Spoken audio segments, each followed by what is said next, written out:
Complete করেছো তো? জি আম্মি জান, আমার সব পড়াই কমপ্লিট। মাশআল্লাহ, খুবই ভালো কথা। তাহলে রাতের খাবার খেয়ে ঘুমিয়ে পড়ো কেমন? তোমার বাবা খুবই ব্যস্ত, বাসায় ফিরতে নাকি তার অনেক লেট হয়ে যাবে। আমাকে ফোন করেছিলেন আর বলেছে তুমি আর আমি যেন খেয়ে দিয়ে ঘুমিয়ে পড়ি। এবার চলো মা, খাবার খাবে চলো। রুকাইয়া তার মায়ের সাথে খেতে বসে। খেতে বসেও তার মন যেন খাবারের দিকে একদম ছিল না। সে বারবার তুষিকেই খুঁজছিল, কিন্তু তবুও তুষির কোনো সাড়া শব্দ নেই। রুকাইয়া তার খাবার শেষ করে নিজের ঘরে চলে যায়, আর বিছানায় বসতেই সে কারো আওয়াজ শুনতে পায়। ইয়া আল্লাহ, এ তো আমার তুষির শব্দ, কিন্তু আমার তুষি কোথায়? আওয়াজটা তো বিছানার উপর থেকে আসছে, একবার দেখি তো। মাশাআল্লাহ, আমার তুষির কত সুন্দর সুন্দর বাচ্চা হয়েছে, আর দেখতেও খুব গোলুমোলু।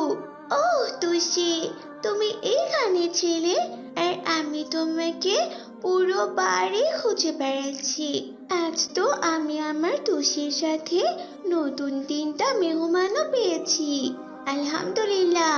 আমি জান, ও আমি জান, একটু আমার ঘরে আসুন, একটা গুড নিউজ আছে আপনার জন্য। সে কি মা, কিসের গুড নিউজ আছে? আপনি একটু আমার বিছানার দিকে দেখুন আমি জান। একে কি, তুষি কি না বাচ্চা দিয়েছে? মাশাআল্লাহ, কি সুন্দর দেখতে বাচ্চাগুলো। যে আমি জান, দেখতে খুবই সুন্দর।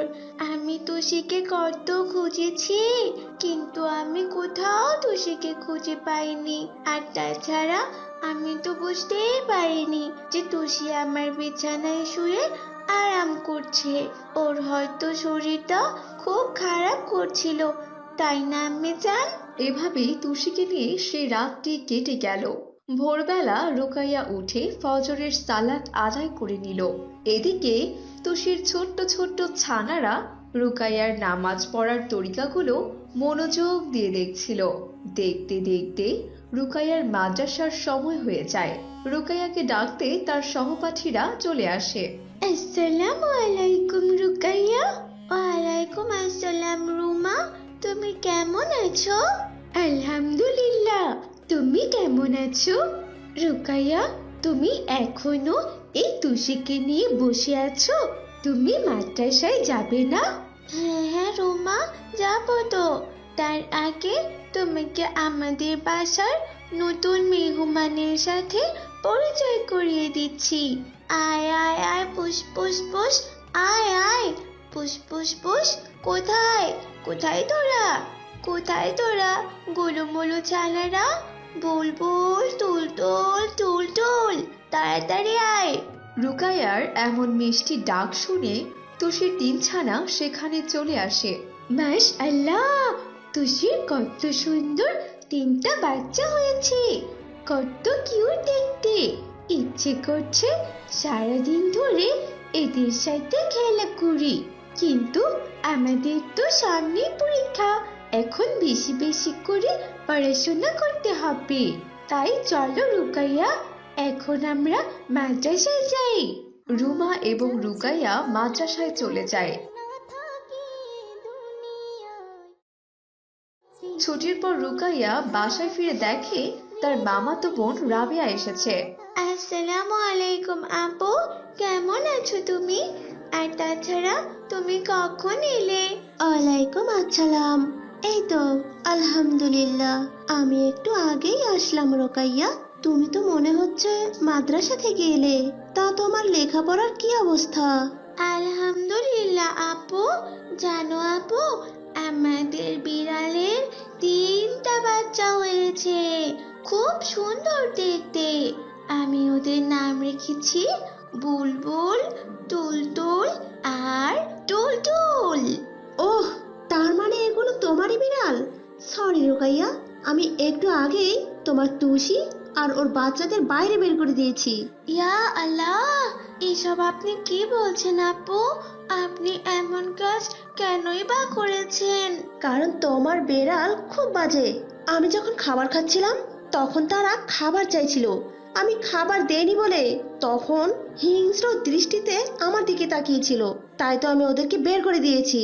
রুকাইয়া রাবেয়ার এমন কথা শুনে আর এক মুহূর্তও দেরি করেনি। সে তুষি আর তার ছানাদের খুঁজতে বের হয়। বাড়ি থেকে কিছু দূর যেতেই রুকাইয়া দেখে রুমা একটি বাটিতে দুধ রেখে দাঁড়িয়ে আছে, আর তুষি তার ছানাদের নিয়ে দুধ পান করছে। ওহ রুমা, তুমি সত্যি আমার খুব ভালো বন্ধু। জাজাকাল্লাহু খাইরান। এই বলে রুকাইয়া তুষি আর তার ছানাদের বাড়িতে নিয়ে আসে। এভাবেই সেই দিনটি কেটে যায়। পরের দিন সকালবেলা রাবেয়া দেখে তার বিছানার ওপর ছানা তিনটি বসে আছে। এটা দেখে তো রাবেয়া ভীষণ রেগে যায়। উফ, ডিসকাস্টিং! এরা আমার বিছানায় কি করছে? খালা যে কেন এদের বাড়ি থেকে বের করে দিচ্ছে না কে জানে। আজই এই বাড়িতে তোদের শেষ দিন। কুৎসিত চৌকালা বদমাশ বেড়াল। এই বলে রাবেয়া বিড়ালের বাচ্চাগুলোকে একটা জঙ্গলের মধ্যে ফেলে রেখে আসে। এদিকে তুষি রুকাইয়ার কাছে এসে অঝরে কাঁদছিল। ইয়া আল্লাহ, তুষি তোমার কি হয়েছে? তুমি এইভাবে কাঁদছো কেন? তাছাড়া তোমার ছানারা কোথায় তুষি? তুষি তো চুপচাপ কেঁদেই চলেছে। এদিকে রুকাইয়া আশেপাশে খুঁজে দেখলো তুষির একটা ছানাও বাড়িতে নেই। তারপর সে রাবেয়ার ঘরে চলে গেল। আসসালামু আলাইকুম আপু, আপনি কি আমার তুষির ছানাদের কোথাও দেখেছেন? হ্যাঁ, আমি ওই স্টুপিড বিড়ালের বাচ্চাদের জঙ্গলে ফেলে এসেছি। এখন বাড়ির পরিবেশ ভালো থাকবে, আর ওই বাচ্চাগুলো কুকুর শিয়াল হয়তো খেয়ে নিয়েছে। ইয়া আল্লাহ, এ আপনি কি করেছেন আপু? আস্তাগফিরুল্লাহ, আপনি এত নির্মম একটা কাজ কি করে করতে পারলেন? এসব বাদ দাও তো রোকাইয়া, এসব বিড়াল টিড়াল আমি একদম সহ্য করতে পারি না। শুধু বাড়ির খাবার খাবে আর বাড়িঘর অগাছালো নোংরা করবে। আস্তাগফিরুল্লাহ আপু, ইসলামে পশু পাখিদের সঙ্গে যথাসম্ভব দয়াশীল আচরণ করার শিক্ষা দেওয়া হয়েছে। তুমি যা করেছো তা খুবই জঘন্য কাজ। আমাদের প্রিয় নবী হযরত মুহাম্মদ সাল্লাল্লাহু আলাইহি ওয়াসাল্লাম বলেছেন, এসব পাক শক্তিহীন প্রাণীর ব্যাপারে আল্লাহকে ভয় করো। তাছাড়া পশু পাখিদের প্রতি দয়া দেখানো হচ্ছে ইবাদতের অন্তর্ভুক্ত আপু। রাসূল সাল্লাল্লাহু আলাইহি ওয়াসাল্লাম বলেন, যে কোনো প্রাণীকে দয়া দেখানোর মধ্যেও সওয়াব রয়েছে।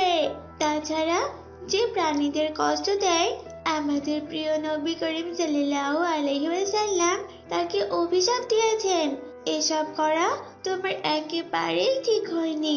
তুমি কি একবারও ভেবে দেখেছো আপু, তোমাকে মামির থেকে আলাদা করে জঙ্গলে ফেলে আসলে তোমার কতটা কষ্ট হতো?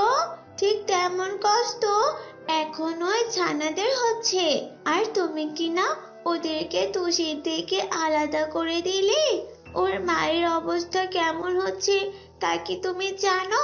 দেখো, তুষির দিকে একবার তাকিয়ে দেখো, আমাদের তুষি এখনো কাঁদছে। রোকাইয়া, তুমি তো ঠিক কথাই বলেছ বোন। আমি একদম বুঝতে পারিনি মাছারা ছানাদের কতটা কষ্ট হবে। চলো এক্ষুনি বাচ্চাদের আনতে যাই। এরপর তুষি রুকাইয়া আর রাবেয়া সে স্থানে যায় যেখানে রাবেয়া বাচ্চাদের ফেলে রেখে গিয়েছিল। তারা গিয়ে দেখে ছানাগুলো ক্ষুধার জ্বালায় ম্যাও ম্যাও করছে আর কাঁদছে। অতঃপর তুষি তার ছানাদের কাছে যায়। তুষিকে পেয়ে ছানারাও যেন আনন্দে মেতে ওঠে।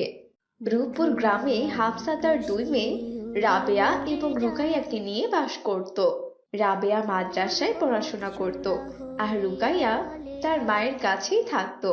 একদিন সকালবেলার কথা, রুকাইয়া তার মাকে বলল, আচ্ছা আমি জান, আপু কোন দিন আসবেন? কতদিন হয়ে গেল আপু জানকে দেখি না। আপু জানকে যে আমার খুব দেখতে ইচ্ছে করছে। চলুন না আমি জান, আমরা আপু জানকে বাসায় নিয়ে আসি। না মা, তোমার আপুজানকে যে এখন নিয়ে আসা যাবে না। এই সময় ওকে বাসায় নিয়ে এলে যে ওর পড়াশোনায় ব্যাঘাত ঘটবে। সামনেই তো রাবেয়ার পরীক্ষা আছে, তার জন্য তো ওকে এখন বেশি বেশি করে পড়াশোনা করতে হবে। আর কিছুদিন পর আমি ওকে বাড়িতে নিয়ে আসবো ইনশাল্লাহ। শুধু ওর পরীক্ষাটা হয়ে যেতে দাও। আচ্ছা আচ্ছা আম্মি জান, ঠিক আছে। আমি তবে এবার খেলতে গেলাম। বাসায় একা একা থাকতে আমার আর একদম ভালো লাগছে না। আমি এখন যাই তবে। আসসালামু আলাইকুম। ওয়ালাইকুম আসসালাম। এরপর রুকাইয়া খেলতে চলে যায়। আজ আছি কাল যদি না থাকি। আসসালামু আলাইকুম রুমা, তুমি কি খেলছো? ওয়ালাইকুম আসসালাম। আমি তো ওদের সাথে গজলের গুলি খেলছিলাম রুকাইয়া। এরকম খেলার নাম তো আমি এর আগে কখনোই শুনিনি রুমা। গজলের গুলি কিভাবে খেলে? গজলের গুলি খেলা তো অনেক সোজা রুকাইয়া।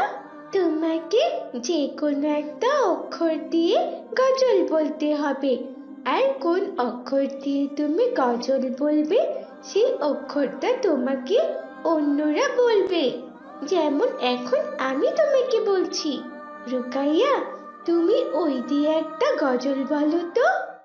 ওই খুঁটিহীন নীল আকাশ ভুবন মাঝে তুমি কুদরতি ইশারায় রেখেছো এই শ্যামল পৃথিবীর চিত্রখানি। তুমি নিপুণ তোমার হাতে কিছু। ও গো আল্লাহ, শুকর তোমার, আমারে যে মুসলিম করেছো। ও গো আল্লাহ, শুকর তোমার, আমারে যে মুসলিম করেছো। মাশাআল্লাহ রুকাইয়া, অনেক সুন্দর হয়েছে।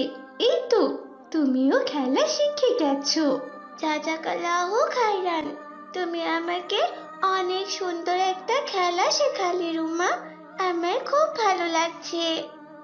এভাবে রুকাইয়া খেলা করে মাগরিবের আজানের আগে বাড়িতে ফিরে আসে।